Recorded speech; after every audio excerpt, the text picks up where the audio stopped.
Friends, मैं संजीवनी आज आपको रिवॉल्ट ऑफ 1857 के बारे में बताने जा रही हूँ। जो ये पहली लड़ाई थी ब्रिटिश के अगेंस्ट के लिए। इसके बहुत सारे कॉजेस थे, मिलिट्री कॉजेस थे, पॉलिटिकल कॉजेस थे, इकोनॉमिक कॉजेस थे, सोशियो रिलीजियस कॉजेस थे, इमीडिएट कॉजेस थे और कुछ अदर कॉजेस भी थे। तो पहली लड़ाई थी ये ब्रिटिश के अगेंस्ट में, तो इसके इतने सारे रीजंस थे। तो हम इन सारे रीजंस को एक एक करके पढ़ेंगे।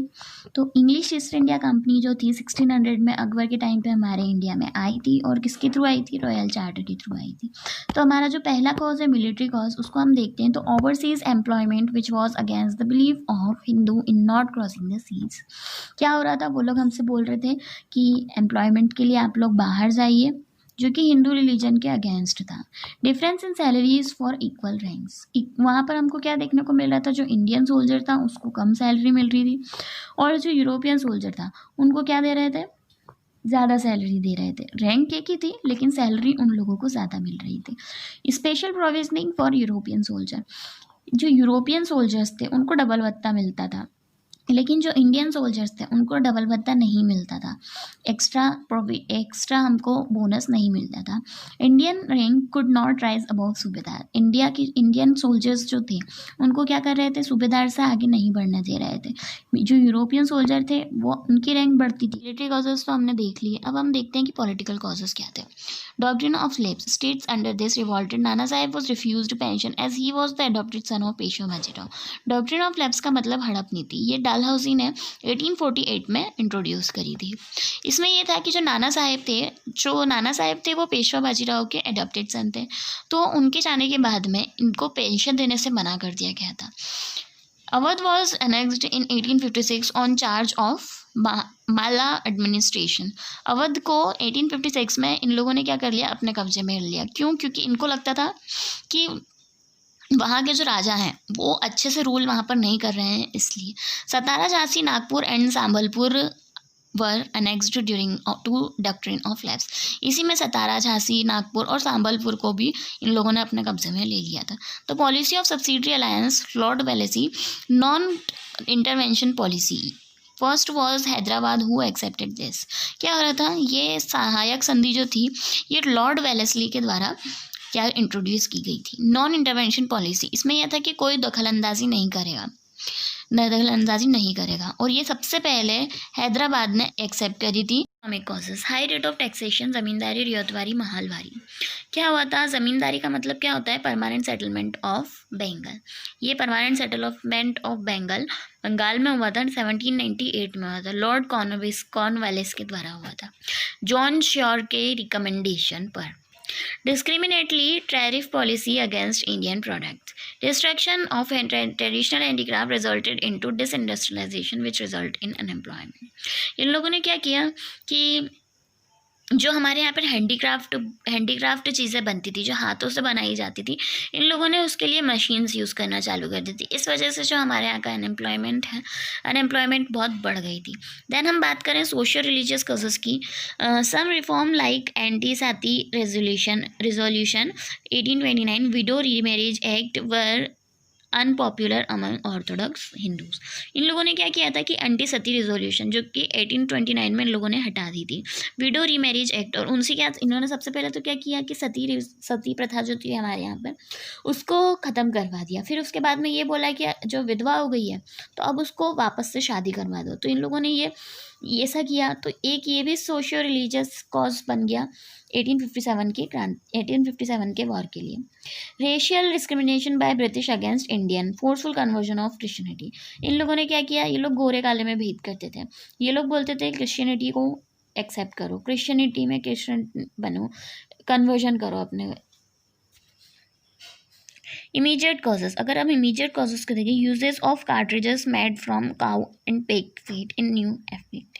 इन्हें क्या किया कि ये लोग जो वेपन बनाते थे वो कार्ट्रिजेस से बनाने लगे। मतलब कार्ट्रिजेस मतलब इनके जो वेपन बनते थे वो काऊ, पिग, इनके फेट से बनते थे, जो कि हिंदू रिलीजियस में बिल्कुल सख्त मना है। इनको टच करना भी मना है। This use fate was respective offensive of Hindu and Muslims. क्योंकि क्या होता था कि जो हिंदूज़ हैं वो काऊ की पूजा करते हैं, गाय की पूजा करते हैं, और जो मुस्लिम्स हैं वो पिग का मांस नहीं खाते हैं। कॉजेज देखते हैं हम। Muslim elite Ashraf in Persian, before British they held top position in army, civil services, judiciary. Britishers के आने से पहले क्या था, जो मुस्लिम्स थे उनकी टॉप पोजीशन रहा करती थी आर्मीज में, सिविल सर्विसेज में और जुडिशरी में भी। Replaced by English as official language affected them a lot.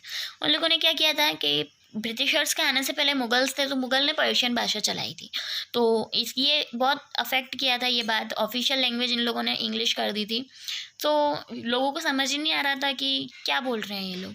Some Muslim elite join the revolt thinking they could reestablish the old system. Muslim elite ने क्या किया, रिवॉल्ट ज्वाइन किया ताकि वो वापस से अपना पुराना वाला सिस्टम कर सकें। ये जो रिवॉल्ट था ये बैरकपुर कोलकाता से स्टार्ट होता है, फिर ये नॉर्थ इंडिया में जाता है, लखनऊ, बरेली, मीरठ, ग्वालियर, कानपुर, इलाहाबाद और फिर सतारा में। 29 मार्च 1857 मंगल पांडे वॉज सिपाही इन 34th Bengal Native Infantry Regiment of LTEIC, known for his involvement in the initial stage of revolt of 1857। Mangal Pandey ने यहाँ पर रिवॉल्ट किया था 34th बेंगल नेटिव इन्फेंट्री में। क्यों किया था, क्योंकि इनको कार्ट्रिजेस इन्होंने मना कर दिया था कि ये कार्ट्रिजेस का यूज़ नहीं करेंगे। तो 29 मार्च 1857 में ये रिवॉल्ट स्टार्ट हुआ। First person to revolt at Barrackpore, he killed 2 British officer, Hughson and Baugh. इन्होंने बैरकपुर से स्टार्ट किया रिवॉल्ट को और इन्होंने 2 लोगों को मार दिया था। May 10 सिपाही mutiny at Meerut, then its spread throughout UP along with some other part of the country. और 10 मई को इन्होंने मीरठ में आए थे नेशनलिज्म को बढ़ाने के लिए। ओके, देन हम कुछ इंपॉर्टेंट सेंटर्स की बात करते हैं। दिल्ली में बहादुर शाह जफ़र थे, बख्त खान जो उनके कमांडर ऑफ चीफ थे। इस टाइम पर ब्रिटिशर कौन था, निकोलसन एंड हडसन था। फिर सेंटर बरेली आता है, खान बहादुर जी। फिर कानपुर में नाना साहेब ने, जो कि बाजीराव के अडॉप्टेड सन थे, एंड तात्या तोप अकाउंटेंट थे नाना साहेब के। इस टाइम पर जो ब्रिटिशर थे वो कैंपफिल थे।